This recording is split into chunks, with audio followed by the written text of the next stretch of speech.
You ever heard of the term triangulation?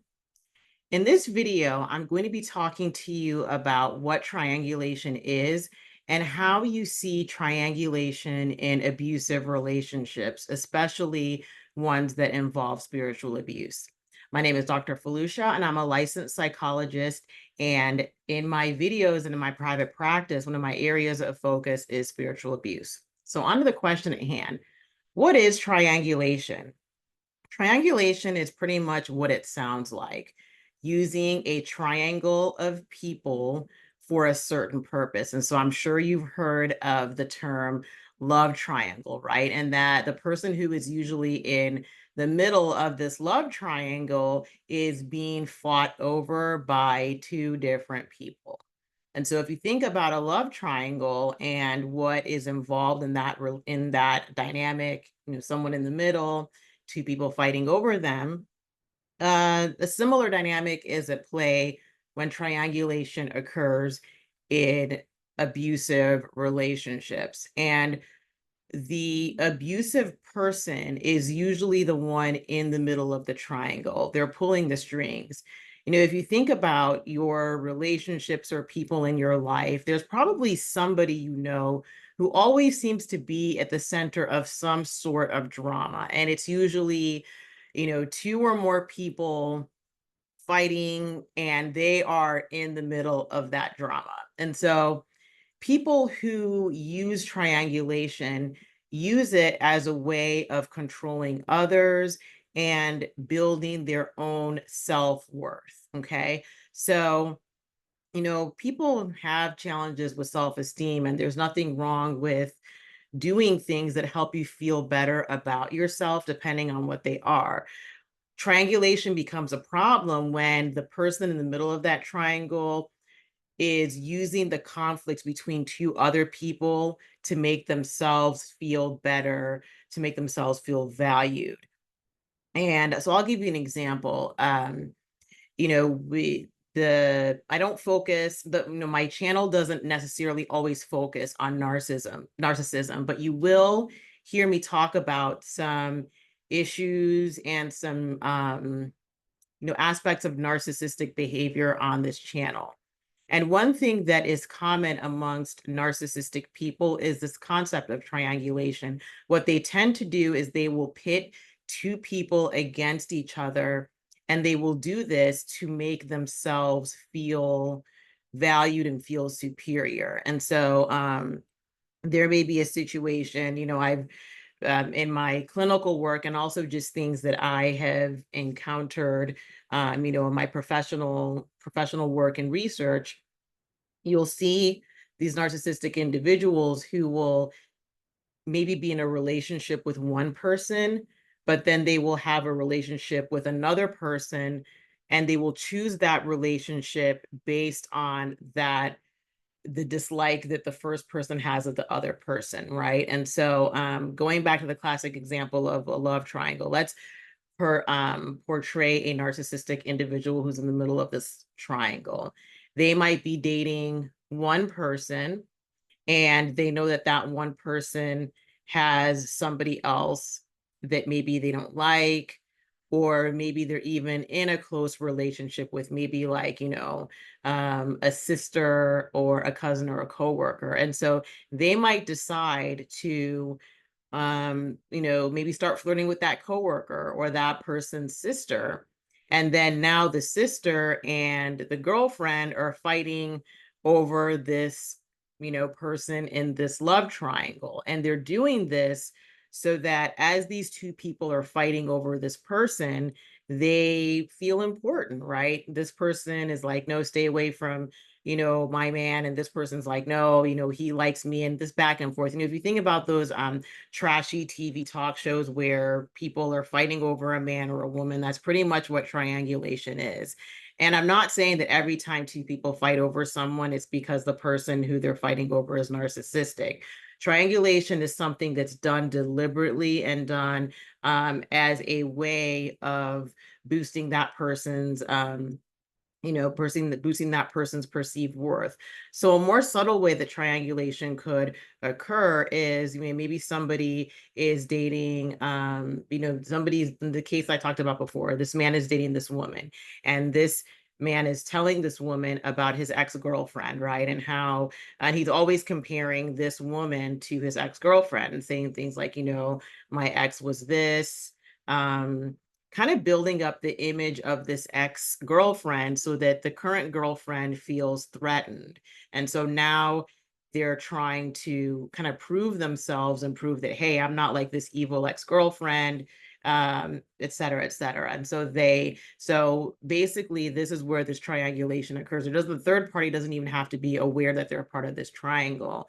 I remember reading a story online about somebody that was a victim of this, and she talked about how a man, she had gotten married to a much older man when she was very young, and this much older man would often talk about his ex-wife and say that she was very materialistic, and that she was always using him for his money.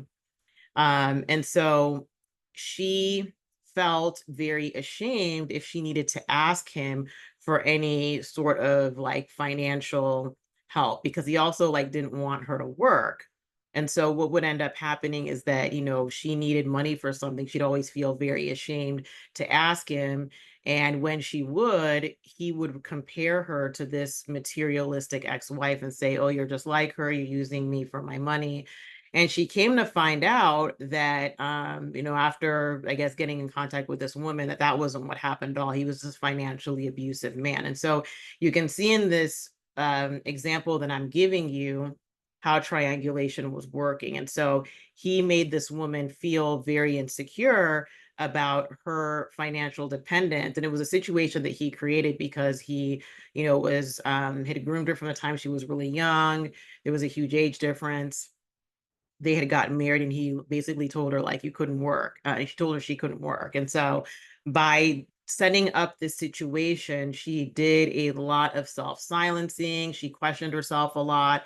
She just felt like the whole marriage, she was trying not to be like this materialistic ex-wife, right? And so not only was this triangulation used in this case to control this woman, it also made this man, feel superior, like, hey, you could just be like this ex-wife that I got rid of, right? It was a way of him controlling her and saying, hey, that I'm this important man and whatnot. And again, I'm using a man as an example here.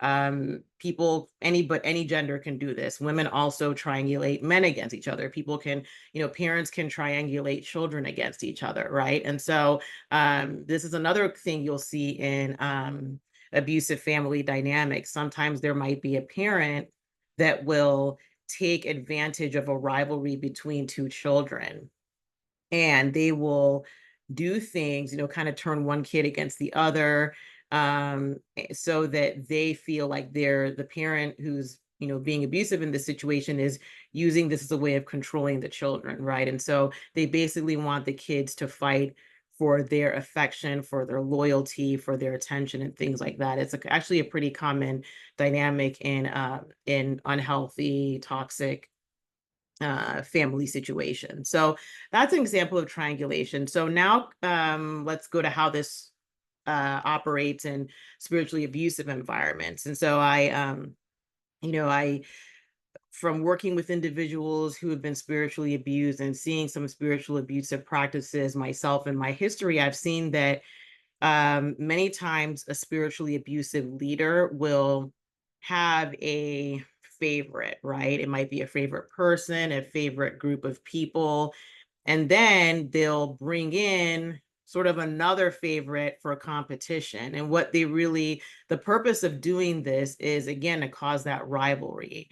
There's maybe this one favorite person that's in their inner circle, and then now they bring in another favorite, kind of to tell the first favorite, hey, your position isn't secure, make sure that you stay on your toes at all times. And so now you have these two favorites that don't like each other or in some sort of competition, and it makes the spiritually abusive leader feel important.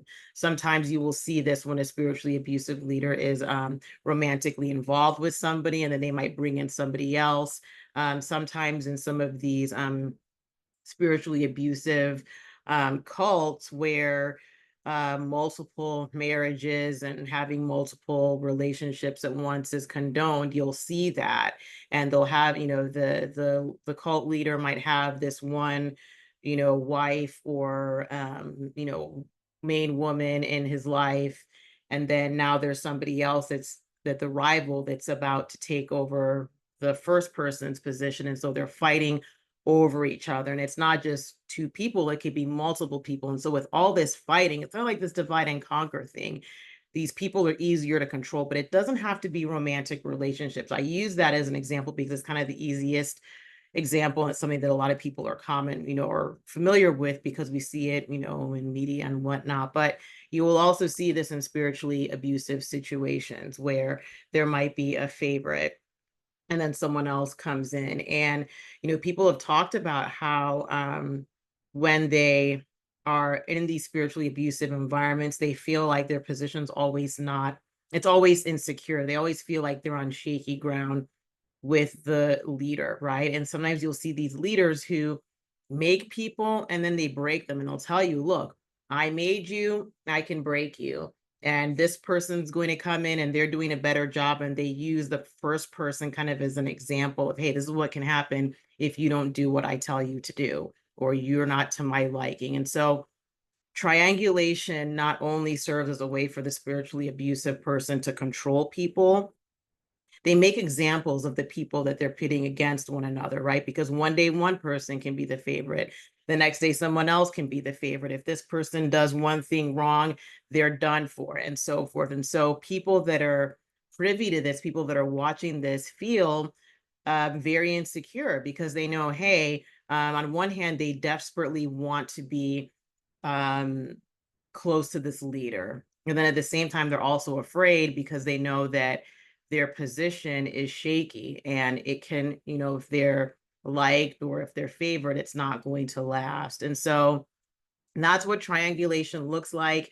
It can happen in abusive relationships, and it can happen especially in spiritually abusive relationships. And it's done as a way to instill fear and instill control. So I'd like to hear from you in the comment section. Have you ever experienced triangulation? And what was that like for you? Did you know that was what it was at the time? And how did you deal with that? So if you would like to learn more about this, you'd like to book a free consultation with me, you can go to my website, skillsetcounseling.com, click on the button that says free consultation. You can book a free consultation with me. So I hope that helps. And I hope you have a wonderful day that is filled with peace. Bye-bye.